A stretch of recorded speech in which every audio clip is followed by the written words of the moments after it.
Hi, my beauties. I'm back. Oh my God. Like, Christmas, of course, family time is always awesome. Going to Boston Market with the family for dinner for Christmas, on Christmas. Of course, incredible. Family time is always incredible. I was blown away when my parents came to the house.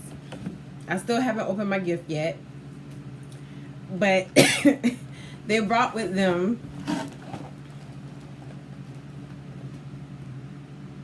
a whole 12 count box of Krispy Kreme donuts. Y'all are too much. Y'all are just too much. And I like the fact that it's the original glazed donuts. Like, we finally got our Krispy Kreme here in our city, because the first time I've ever been to the actual Krispy Kreme store was in Tallahassee, with my experience with the young lady, as you guys see on one of my previous videos. And it was awesome. Down here, it's been here, I want to say approximately 2, maybe going on 3 months, and I've yet to pull into the drive-through here or even going inside of the building, because it has been like so packed. So I can just imagine my parents sitting in that line through the drive-through just to go get these box of Krispy Kreme donuts. I'm not a huge donut fan. I love the olden day glazed donuts. And I mean, so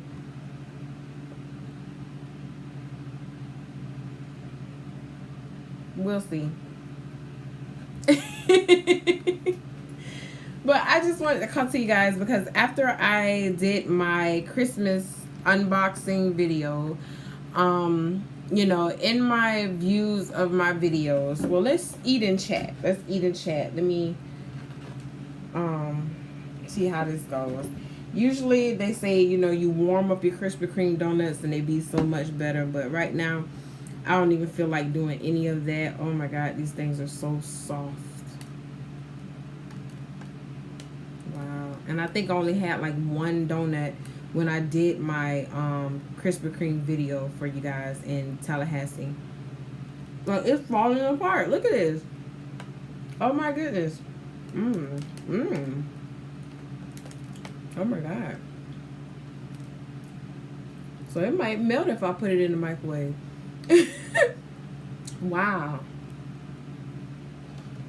I don't know, Mysteria. I might save you one of them. My parents was like, well, it's a 12 count, but we had to try one, so there's actually 10 in here instead of 12. Which is fine with me. They should have ate half of the box, because I'm not going to sit here and eat all these things.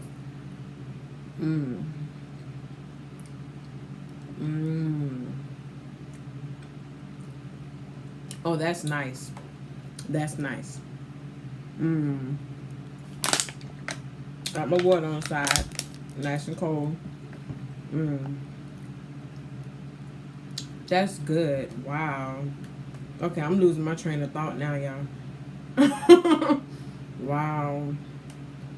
This is dangerous.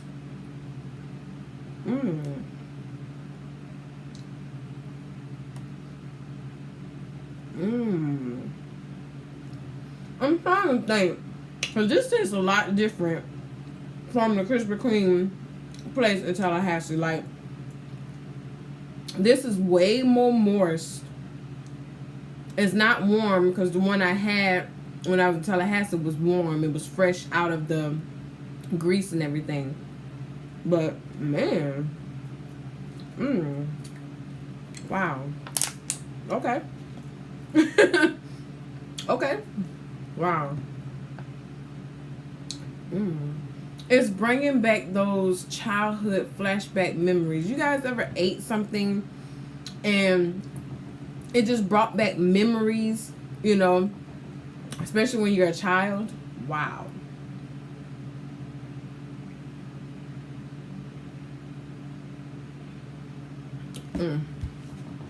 I know a lot of people like to have like donuts with milk. I don't know about that one. I'll stick to the water so I can at least wash it down appropriately. But okay, let me get back to my train of thought, because that kind of like took me to another place. But like after my video, when I got done with my live chat of unboxing the Super Scent makeup kit, another video popped up. One of the people that I am subscribed to their page, and it was, you know, not saying ranting, but it was like a vent of some sort of negative you know, issues that's going on with YouTube. That wasn't the first one that I heard of something that's going on right now through YouTube. Some type of purge type incident that's going on where they're taking subscribers away from people, you know. So I'm not understanding what's going on. I pray that it's really not that serious. You know, that's kind of like an issue that I had early morning of Christmas the other day, where, you know, where I live, it's very little parking spots. That's kind of how my accident issue became about. And, you know, so my sister and I are coming back from, you know, grabbing food late night. You know, of course, everything is closed. It's, you know, Christmas Eve night, but early Christmas morning. And, you know, I just happened to pull into one of our handicap spots out here, you know, and I was going to sit there, which I sat there until my neighbor, who I usually pull into the park wherever he parks, because he works at the hospital and he usually leaves, you know, late morning. So if I don't have a park when I leave and come back, you know, I'll just sit in the car until he leaves, and then I'll, you know, park wherever it is that he's parking. We have major parking issues. So the other night incident consisted of one of the gentlemen that live out here. Well, I can't say gentleman because that's not very gentleman-like, you know, the actions and everything that he took. But I was sitting in my car. I'm on my phone. I have my car light on. And he, you know, there was no need to use your flashlight. So he takes his flashlight, flashing his light into my eyes through my car window. Of course, that's upsetting. You know, so I'm like, why are you flashing your light in my eyes? Like, my car light is on. You know, it's no need for that. It's really not that serious. And he's like, oh, well, you can't park here. First of all, I live out here just as well as you do. Okay, just because I don't have a handicap pass on my car, I'm still in my car. I have not got out my car and went into my home. I'm sitting here in my car waiting for a park to open. This park has been open 2 days now. Your truck is not here. You know, like, it's not really that big of an issue. It's 12 o'clock in the morning. Like, really? So, you know, we say a few exchange words real quick, and I'm like, listen, stop flashing your lights in my eyes. I said, because that's not even necessary. You come way out here, you know, doing extra stuff. You're just doing the most right now about a parking spot, you know, that I'm not even planning on staying in for long. I'm just trying to sit here to await for, you know, somebody else to move so I can get into a parking spot. So he walks off. I'm still sitting in the car, of course, and I'm cracking the bottle. Sorry. You know, it's upsetting because it's like it's so much stuff going on in the world right now, and you know, it's holiday season, but obviously that doesn't mean nothing to everybody. And, you know, you're really acting like that over a parking spot. It doesn't even have your apartment number on it. That's how bad the situation is. So next thing I know, he's standing on his porch and he's on the phone. So I'm like, I call my sister. I'm like, I'm sitting in this parking spot waiting for the guy to go to work so I can get in the parking spot. And he's in. I said, that this guy is like really, I think he's on the phone calling the police. He called the police on me, you guys. He called. It's funny now, and I laugh afterwards too, because that's ridiculous. Like, you call the police on someone about a parking spot. A parking spot, you guys. So I stayed right there still, because I sat there until the police came. The police couldn't even find a parker anywhere to pull, so he parked over by our apartment office and walked over to the neighbor's apartment, where kind of like next to where I was parked, because that's also a handicap park where she's parked. And he said her apartment number of where the car was parked in front of, but it was actually her car in front of it. So as I'm on the phone with my sister, I say, yeah, he actually called the police. The police is here now. I say, so you just hold on. I'm going to let this cop know, because he woke this lady up out her bed. Mind you, I said it's 12 something in the morning. So I have to laugh about it to not get upset. But so after the lady let him know that she didn't call the cops, that's her car in the handicap spot or whatever, I opened my car door and I'm like, officer, I think it's me, who this guy is calling about. The officer came over, young cop, he was real cool, and I was like, as you see, I'm still sitting in my car. I haven't gotten out of my car since I pulled in this spot an hour ago. I plan on sitting here until my neighbor gets up for work, who is parked right next to me. He's parked right next to me. This man gets up and goes to work. He works night shifts, at the hospital down here. And, I'm just waiting for him to, get ready for work and move out of that spot so I can get into that parking spot. I said, so he basically called you out here away from something else that could be going on that needs your focus, your attention, wasting taxpayers' dollars, including mine, about a parking spot. I said, I'll see if I was out here robbing somebody, stealing, trying to kill somebody. I'm out here disturbing the neighborhood, just being, this criminal person.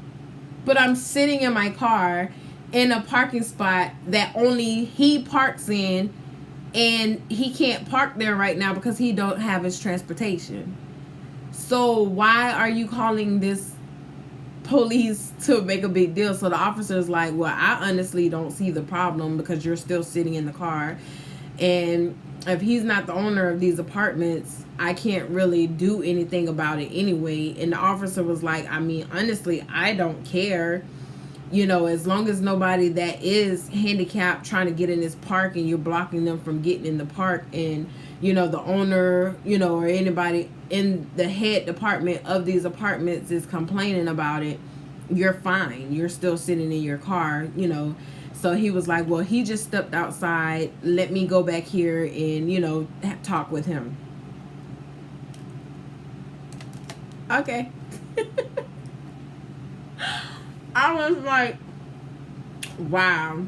So I now have my sister and a friend of mine on the phone, and they were like, are you serious?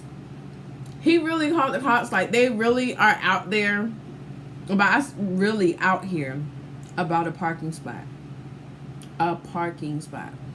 So he goes over there and talks to him. They're talking probably, I want to say, about a good 20 minutes. He's changed up his story. First, it was the parking spot that he used to park in. Now, he leaves that park open because his neighbor, who he puts his tag on her car sometimes, she parks there when she comes to pick him up to take him where he needs to go. She's not here right now. She's not sitting on the side waiting to get into a parking spot to take you somewhere at 12 o'clock in the morning. So make up a better excuse for me to really get in trouble or get a ticket or whatever action you wanted the officers to take towards me. It was only one officer. Whatever action you wanted the officer to take towards me. So basically the officer told him, like, listen, she's still in her car, sir. She hasn't parked there. You know, I don't see a complaint from the owners, you know, or, you know, the head people of this apartment complex, you know, telling her that she needs to move her car and that she's resisting or not moving it. Then that's the only way I can do something about it. He was like, but other than that, you know, if your friend pulls up, you know, and she has the pass in her car and, you know, she needs to park there, then, you know, just politely say, you know, ask her, can you please move? This is the person that I'm gonna have parking, you know, here for me, da da da da. I say, but sir, he didn't even approach me like that. He approached me with his flashlight in my eyes, not knowing what was going on with me. You know, I was just sitting in the car waiting for a park, going through, you know, some things that's going on, and, you know, just kind of like trying to ease my mind on the thoughts and everything that, you know, of things that I'm going through. And he caught me at the wrong time. So my reactions to him was, you know, jump in the fence, you know what I mean, and just snap, just spaz out. And I'm like, I'm not trying to be that person, you know. I'm trying to change from being that person that, you know, snaps at people, you know, really fast, or taking whatever I'm going through out on somebody, you know, just because they're there. And, you know, but that's like, you come bothering me 12 o'clock in the morning, like it was close to 1 o'clock in the morning, bothering me about a parking spot. My light is on in my car, so clearly you can see me. So you come and flash your flashlight, you know, into my eyes, like you own this place. You know, it's like y'all getting out of hand. Y'all are really getting out of hand. And some of the things I wanted to say, but I didn't say it because I respect my elders. But he better be glad my parents raised me the way they raised me. Because if it was somebody else, he probably would have got attacked. He probably would. And, you know, if I fought, you know, like they did, it would have been a very ugly situation. And I didn't want it to get there. So, you know, I told him, listen, sir, get your flashlight out of my eyes. Go lay down. It's 12 o'clock in the morning. You out here trying to protect a parking spot that you don't even need. Who said that I was going to be parked right here all night? I'm sitting right here. I'm in the car. You know what I mean? Like, it is not even that big of a deal. But okay. So, you know, I told my sister, I say, you know, every time I see him, I'm just going to laugh.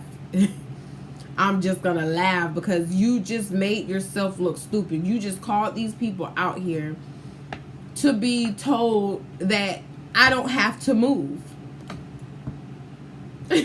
like, are you serious? Like, it's really that serious? Okay. Right on. I cannot. Like, I try to give you respect, you know, being that, of course, he served for this country.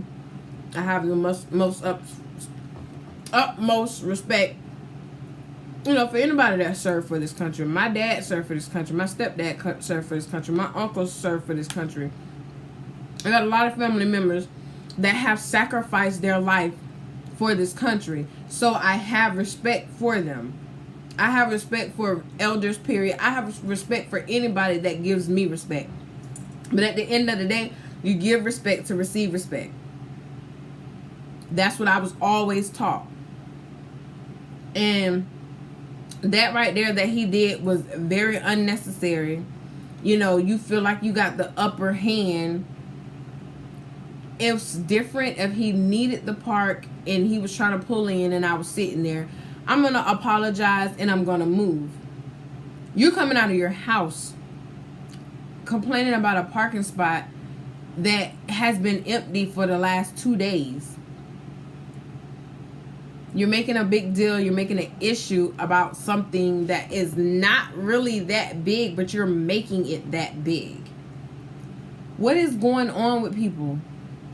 Like literally, and let me see if I'm time wise. Like literally, people are living up to, these last days in Revelation.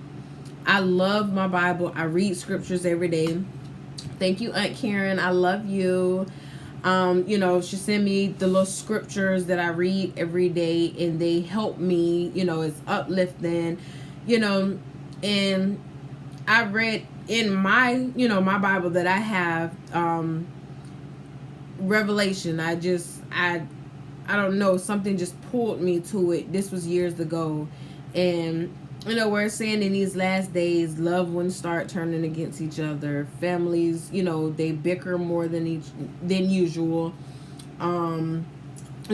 Unchristian like people, unchristian hearted people, you will see the selfishness of them come out more. You will see more of the type of person that they are, whether they're family or not. Like, and it's true. It's true. Like, the anger and the hatred is like 3D now. Like, everything is like, it's horrible. The shootings, school shootings, churches. When did you ever hear that type of issues and stuff like that going on inside of a church? Like, that's supposed to be one of our safe havens. Like, really? So it's like the thoughts that, of the issue that happened, the other night was like, Satan is busy. Number one, Satan is very busy. He's trying to get us to, get to the point where we're out here doing his work so we can be in his situation when the return of God comes. And it's like, we know his reasons why, but why are we allowing him to push us to where it seems like we're following him? No.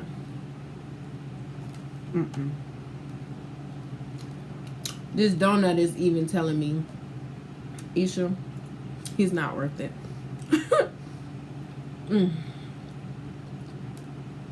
But it's scary on the things that are happening, the actions that people take. I don't understand it.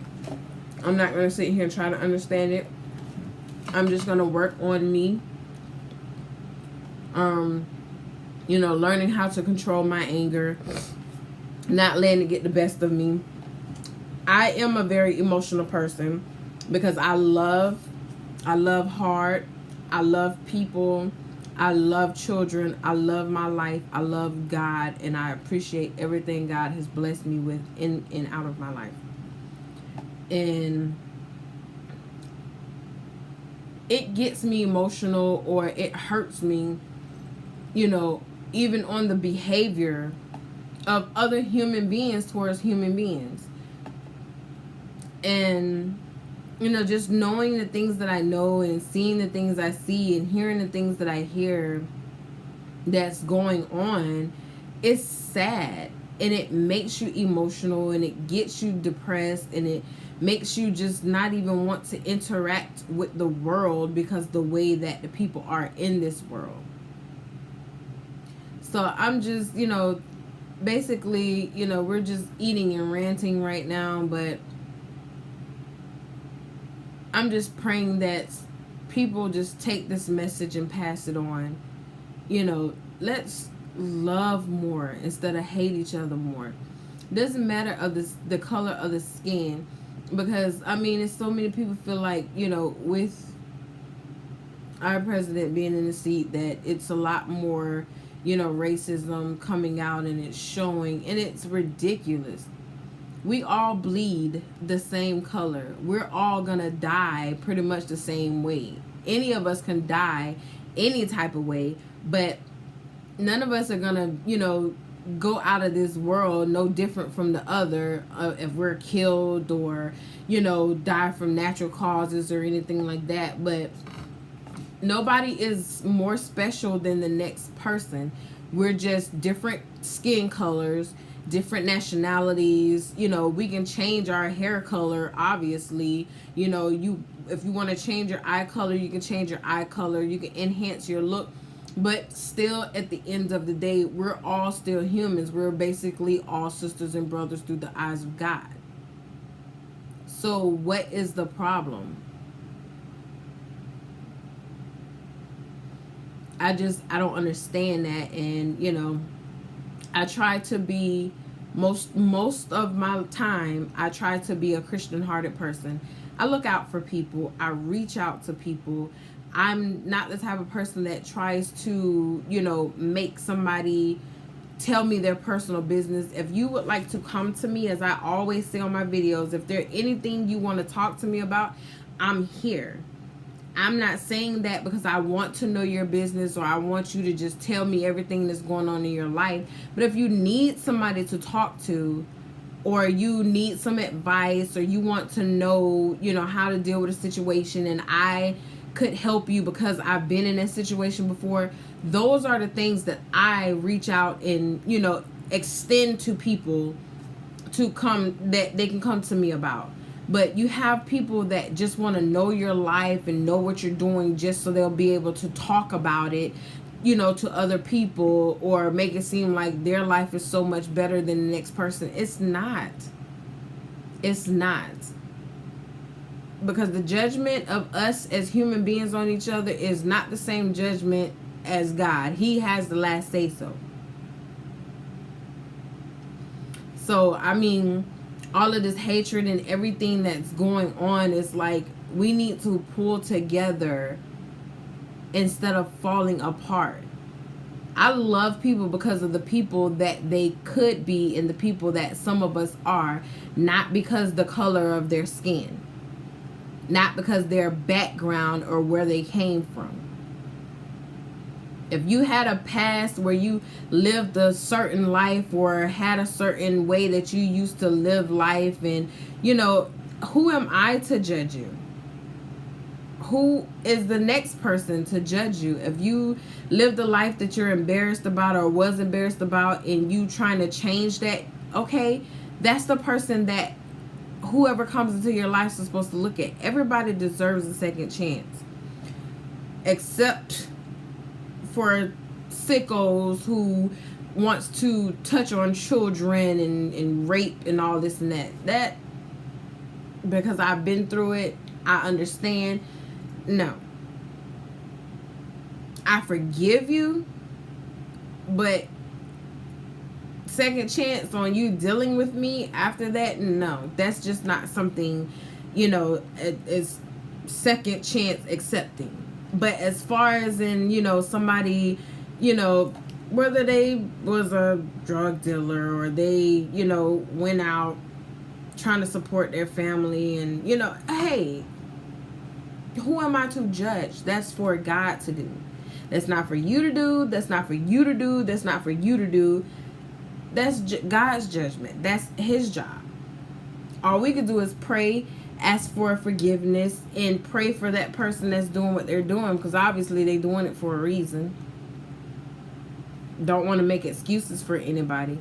My thing is just, I hope that we can really pull together as one and get it together. But I thank you guys for sitting and listening to me rant. My video is about to run overtime. I'm about to try and go do some work. Hopefully my arm cooperates with me, because I'm losing a lot of strength into this hand.